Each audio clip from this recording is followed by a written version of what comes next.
Millionaire sees Maid's black son digging in the trash. When he learns why, he's devastated. The morning sun spilled golden light across a sprawling estate, its rays catching the sparkle of a chandelier that hung in the grand foyer. Marble floors stretched endlessly, reflecting the sharp footsteps of Mr. Harrington, a man whose life was defined by wealth and power.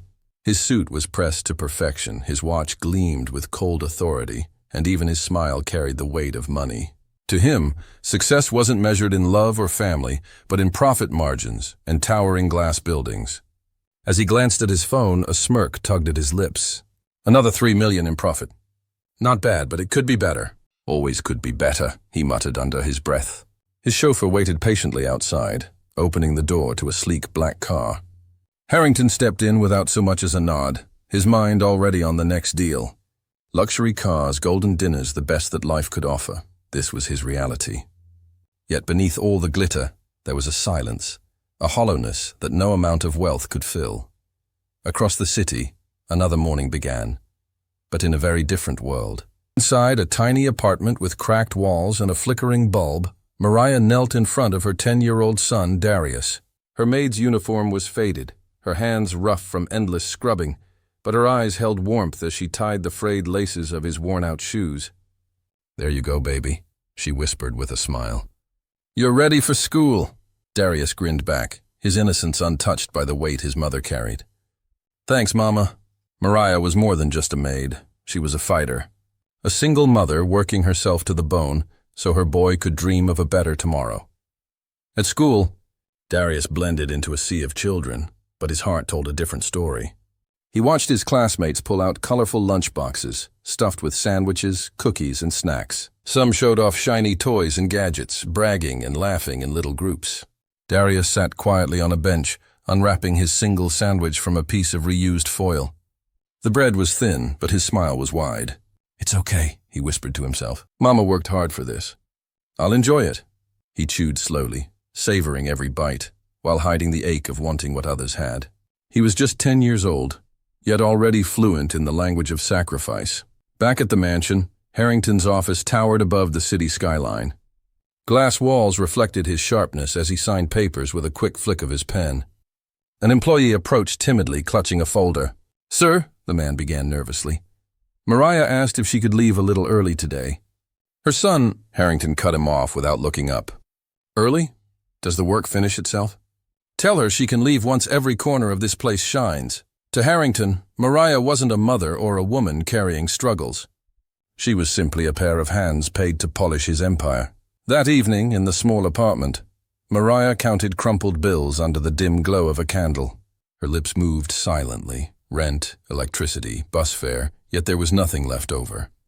Across the table, Darius doodled on a scrap of paper with a broken pencil. He looked up at her, his voice filled with the kind of hope only a child could carry. "Mama, don't worry. When I grow up, I'll buy you a big house, with lights that never go out." Mariah's smile wavered as her eyes glistened. She reached over and ruffled his hair. "I don't need a big house, baby. I just need you safe and happy." Love filled the small room. But love, though powerful, could not pay the bills or fill empty stomachs.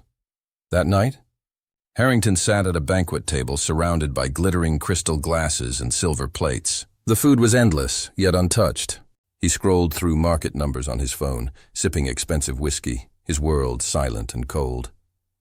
At the very same time, in that tiny apartment, Darius shared his sandwich with his mother, insisting he was full, even though his stomach growled. 2 dinners, 2 realities, one drenched in excess, the other in sacrifice. As the mansion's chandelier glowed brightly, Mariah tucked Darius into bed beneath the flickering light of a weak bulb. The boy turned to her and asked softly, "Mama, do you think rich people are happier than us?" She paused, brushing his hair back gently before answering. "No, baby. Happiness doesn't come from what you have. It comes from who you have." In that small, weary home, there was more warmth than Harrington's mansion had ever known. The camera lingers on 2 lights, the chandelier of gold and crystal, and the flickering bulb that barely held on. 2 worlds, 2 lives. Soon they would collide, and when they did, one man's heart of stone would shatter forever. The evening air was heavy with the scent of roses from the estate's perfectly manicured gardens, mingling with the faint aroma of fine wines from the gala Mr. Harrington had just attended. His car, sleek and black, glided into the driveway with an effortless hum, the polished tires crunching over the gravel path. Harrington stepped out, adjusting his cufflinks, his mind still dancing between investment deals and the next acquisition. The mansion glowed behind him, a fortress of wealth and power. And then his eyes caught a movement, a small figure hunched over the row of trash cans at the side of the estate. Harrington froze, his brow furrowing as his mind raced through assumptions. A boy no older than 10, dirty and desperate, rifling through garbage on his property. The first flicker of emotion was judgment, anger, disgust, stealing. He muttered under his breath, stepping closer, the sharp click of his dress shoes echoing on the driveway. The boy, Darius, looked up briefly, clutching something tightly against his chest. Harrington's voice cut through the quiet evening air. "What do you think you're doing?" Darius flinched, shrinking slightly under the weight of Harrington's towering presence. He began, but the words caught in his throat. He didn't know how to explain without sounding foolish, without revealing a truth too personal for a man like Harrington to understand. Instead, he hugged the small bundle closer and bolted, his tiny legs moving faster than the mansion's security cameras could track. Harrington's eyes followed him, a flash of confusion breaking through his initial anger. "What's he running from?" Harrington muttered, more to himself than anyone else. He turned toward Mariah, who had appeared in the doorway of the mansion, holding a tray of drinks for her employer. Her face paled when she saw her son, but she quickly composed herself, glancing nervously at Harrington. "Sir, he's just a child. He didn't mean—" she began. Harrington's voice sharpened. Clipped interrupted her. "Explain this. Your son digging in trash on my property? Tell me why." Mariah's eyes shifted to the ground. She knew the truth of her son's actions, how he scavenged for scraps to help the family stretch their limited income, but she wasn't ready to lay it bare. Darius, meanwhile, had disappeared down the street, clutching a small, battered metal toy, something he had found and cleaned to give to his mother as a surprise. The innocence of his act collided with Harrington's perception of theft, and for the first time, a crack appeared in the millionaire's certainty about the world. Harrington paced, his tailored suit rustling with each step, his hand brushing over the smooth marble of the mansion's side railing. The confrontation had left a residue of unease he couldn't shake. He had always believed that wealth and rules were absolute, that the line between order and chaos was clear. Yet here was a boy, poor, black, innocent, whose actions defied his neat categories. For the first time, Harrington's worldview wavered. Could a child's desperate act hold more honesty than his polished life of power? The mansion was quiet again, save for the faint rustle of the evening wind through the tall hedges. Harrington's gaze lingered on the empty space where Darius had vanished, and an unfamiliar feeling settled in his chest, curiosity, tinged with something he couldn't name. Regret, empathy, or perhaps the recognition that his wealth had shielded him from understanding the struggles of those who lived in a world far removed from his own. Mariah's voice broke the silence, tentative yet firm. "Sir, Darius, he means well. He's only trying to help at home." Harrington's jaw tightened, the words not quite reaching his heart. Yet something in the way she said it, the quiet dignity in her tone, planted a seed of doubt, a seed that whispered there was more to the story than he had assumed. As Harrington retreated into the mansion, closing the ornate doors behind him, the camera lingered on his face. The expression was subtle, almost imperceptible, a mix of confusion and hesitation, the first tremor of self-reflection. He would not admit it, not yet, but the certainty he had always carried, the confidence in his unshakable worldview, had begun to crack. Outside, Darius ran toward home, small hands still clutching his gift, unaware of the storm he had stirred in a man who believed life could be measured in wealth alone. And as the night settled over the mansion and the humble apartment alike, the audience could sense it, the beginning of a collision that would change them all forever. The evening settled over the small apartment like a heavy, worn blanket. The flickering light of a single candle cast shadows across the cracked walls and faded wallpaper. Darius sat cross-legged on the threadbare carpet, a pile of discarded metal, cardboard, and plastic pieces spread before him. His small hands, stained with the grime of the day, worked methodically, shaping and attaching, twisting and gluing. Each movement carried the careful precision of someone determined to create something meaningful, despite the limitations of his world. This wasn't just a project. It was a secret labor of love. Darius's mother. Mariah moved quietly in the background, washing the dishes in the chipped sink, her sleeves rolled up and her hair tucked messily behind her ears. She glanced at her son, taking in the way his brows furrowed in concentration, the slight tremble in his lips when a piece didn't fit just right. Her heart swelled with both pride and sorrow. Her eyes flicked down to his torn shoes, the soles barely holding together, and then to the almost empty plate where his dinner had been. She swallowed the lump in her throat, refusing to let him see the tears she felt coming. "What are you making, Darius?" she asked softly, approaching him. Her voice was gentle, careful not to break the cocoon of focus he had built around himself. Darius looked up, his eyes shining in the dim candlelight, and smiled faintly. "It's a surprise, Mama. Don't peek." His words were shy but determined, carrying a weight far beyond his 10 years. He held up a small, half-assembled lamp made from old tin cans, scraps of wire, and a bulb scavenged from a broken nightlight. "I noticed, when the electricity goes out, you have to read by candlelight. I wanted to make something so you don't have to." Mariah's hand paused in midair, a sponge dripping soap water onto the sink. Her breath caught. She knelt beside him, placing a gentle hand on his shoulder. "Darius, you didn't have to do this. You're so thoughtful, but you're only a child." "I want to," he said quietly, his voice firm despite the vulnerability in his eyes. "I know we don't have much, Mama, but I can make this. I can make it work. I want to give you something that lasts." Mariah's throat tightened. She looked away, blinking back tears. Her child, so small and fragile, was carrying a burden that should never belong to a 10-year-old. He had spent hours digging through trash, searching for pieces other people discarded, yet he did not feel shame. Only purpose, only love. And in that moment she realized how deep poverty could cut, and how deep the human heart could respond with generosity, even when the world seemed determined to take everything away. Darius returned to his lamp, soldering and twisting wires with delicate care. He pressed a piece of cardboard to act as a makeshift base and carefully balanced the tin can holding the bulb. Every adjustment, every placement was deliberate, as if the lamp itself could convey the words he could not yet say. "I love you. I see you. You are everything to me." The act of creation was his silent rebellion against a world that had so little to offer him in return. Mariah hovered nearby, folding laundry in silence. She noticed the smudges on his fingers, the uneven line of dried glue on his shirt, the faintly scraped knuckles from where he had pried stubborn metal. Every mark was a story of sacrifice, and every story made her chest ache. "You've got so much heart, Darius," she whispered, barely audible. "So much heart, my boy." The boy looked up, eyes meeting hers briefly, before returning to his labor. There was no boast in his actions, no expectation of reward. The joy lay in the giving itself, in the act of shaping love from discarded scraps. This was a child whose innocence had not been stolen by the hardships surrounding him, whose empathy had grown stronger than the poverty that tried to define him.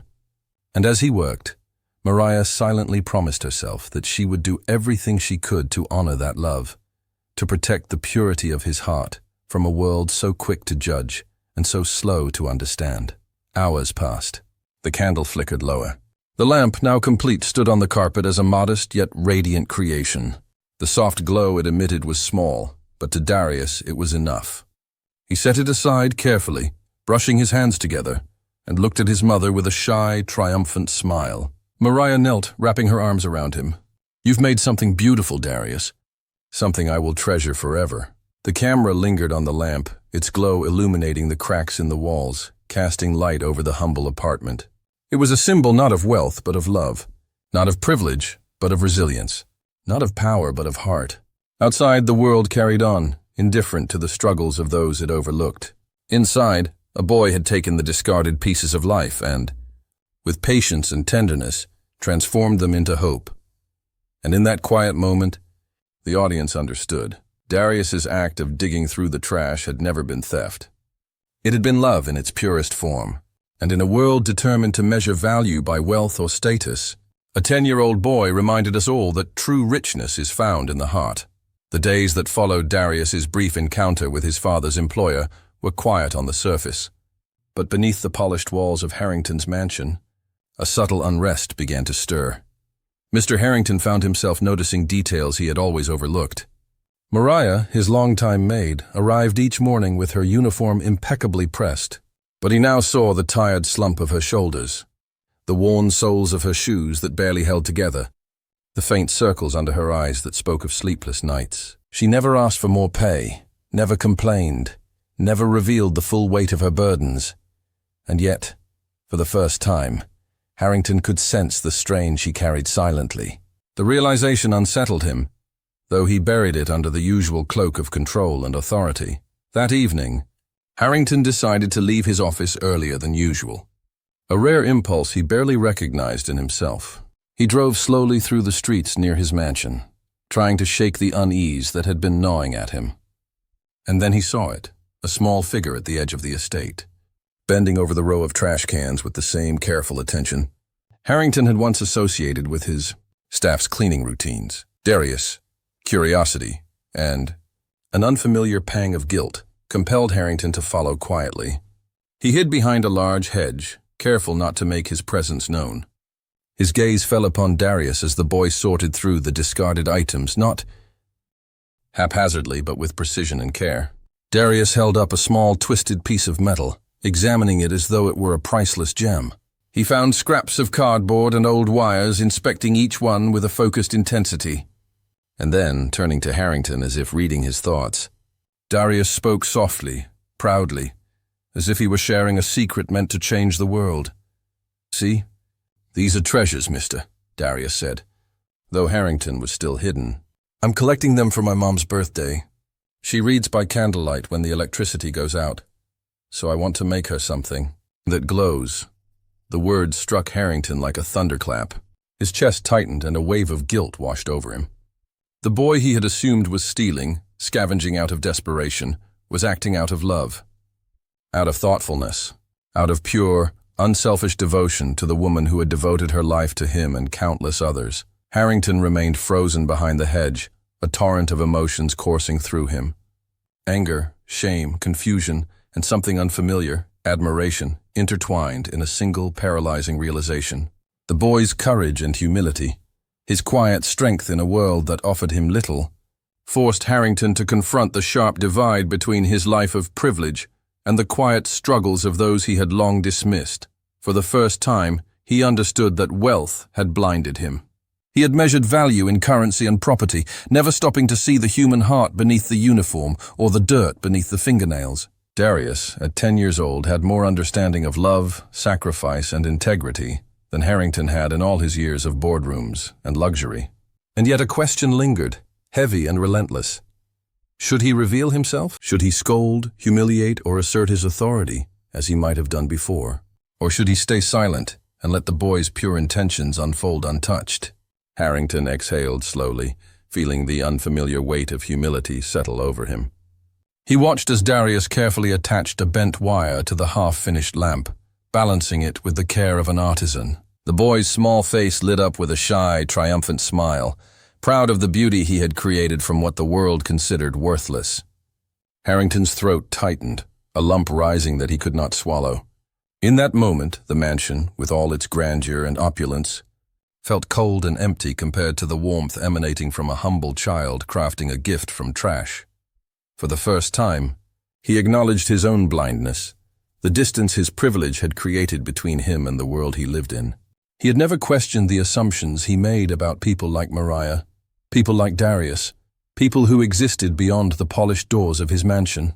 He realized how easily judgment had replaced understanding in his life, how harsh and absolute his worldview had been, and how fragile the walls around his heart truly were. Darius placed the final piece in the lamp, adjusting the tiny bulb so that it would glow evenly. Harrington watched silently, unseen, tears threatening the armor of composure he had worn for decades. The boy's act was not just creation, it was a revelation. A mirror held up to Harrington, reflecting the emptiness of wealth without empathy, the hollowness of power without compassion. And as Darius carefully carried the small lamp inside to show his mother, Harrington remained behind the hedge, a man unmasked by his own privilege. stunned into a newfound awareness that he could not unsee. That night, as Harrington returned to the mansion, the crystal chandeliers gleaming in the darkness, he could not shake the image of Darius's small, determined hands. For the first time in years, he felt the weight of responsibility beyond money, the weight of a world that did not revolve around his comfort and convenience. A seed of change had been planted, fragile yet undeniable, and the man who had measured life by profit margins now understood something far richer: the immeasurable value of love, courage, and selfless devotion. The apartment was quiet that evening, the faint hum of the city outside barely penetrating the worn walls. Darius held the small lamp he had painstakingly crafted, its crooked tin base and twisted wires belying the care and love poured into every detail. He approached his mother cautiously, his eyes wide with anticipation, heart hammering in his chest. "Mama," he said softly, "I made something for you." Mariah, exhausted from a long day's work, turned from the kitchen sink, wiping her hands on a faded cloth. She noticed the bundle in his small hands, but it was only when he flipped the switch that her breath caught. A warm glow emanated from the lamp, soft and steady, filling the dim room with gentle light. The shadows that had clung to the corners seemed to retreat, replaced by a comforting radiance. Mariah's eyes welled with tears, unbidden and unstoppable. She fell to her knees in front of Darius, cupping his small face in her hands and pulling him into a tight embrace. "Oh, Darius," she whispered, her voice trembling. "No diamond, no mansion, nothing in this world could ever compare to this. To what you've given me." The boy's own eyes shimmered as he pressed closer, feeling the warmth of his mother's love wrap around him like a protective blanket. Unbeknownst to them, Mr. Harrington stood outside the apartment door, hidden in the shadows of the stairwell. He had followed Darius, unable to ignore the pull of curiosity, and something he couldn't yet name. From his vantage point, he watched the intimate scene unfold. The boy presenting his handmade gift, the mother's tears, the embrace so pure it seemed to defy the hardships surrounding them. A lump formed in Harrington's throat as he realized he was witnessing a kind of love he had never experienced in his sterile, gold-plated world. Power, wealth, control, none of it mattered here. The richness of Darius's heart, born from struggle and scarcity, eclipsed it all. Harrington felt his chest tighten. The image of the tiny lamp, flickering gently yet shining brighter than any chandelier in his mansion, struck him profoundly. He had always believed that influence and money defined greatness, but now he saw another truth. Love, empathy, and sacrifice could outshine all the gold in the world. The boy's actions carried a quiet strength, a moral richness that he had never associated with poverty, and yet here it was, undeniable and transformative. Mariah held Darius in her arms, murmuring words of love and gratitude, while he clutched the lamp close, a smile tugging at his lips, despite the tears threatening to spill. "I wanted you to have light, Mama," he said quietly, "so you don't have to sit in darkness, ever." Mariah's hands tightened around his small shoulders, and she shook her head in disbelief and wonder. "You've given me more than light," she whispered. "You've given me hope. You've given me joy. You've given me love." The camera lingered on Harrington's face, half hidden in the shadows. A mix of awe and guilt etched across his features. For the first time, he recognized that wealth could not buy the kind of fulfillment radiating from this humble home. The boy's devotion, selflessness, and courage had exposed the emptiness in Harrington's own life, forcing him to confront the chasm between material abundance and emotional richness. He realized that the truest form of power did not lie in gold or influence. It lay in the capacity to love, to give without expectation, and to create joy from the smallest of means. As Darius set the lamp on the small table, adjusting it so the light shone evenly across the room, Harrington's perspective shifted entirely. The roles of power and weakness, of giver and receiver, had flipped. Here, the poorest person in the room, the boy, was the richest in spirit. The one society would call weak carried a heart stronger than any fortress of marble or steel. The audience, watching this unfold, could feel the tension resolve into release, hearts swelling at the enormity of such simple, human beauty.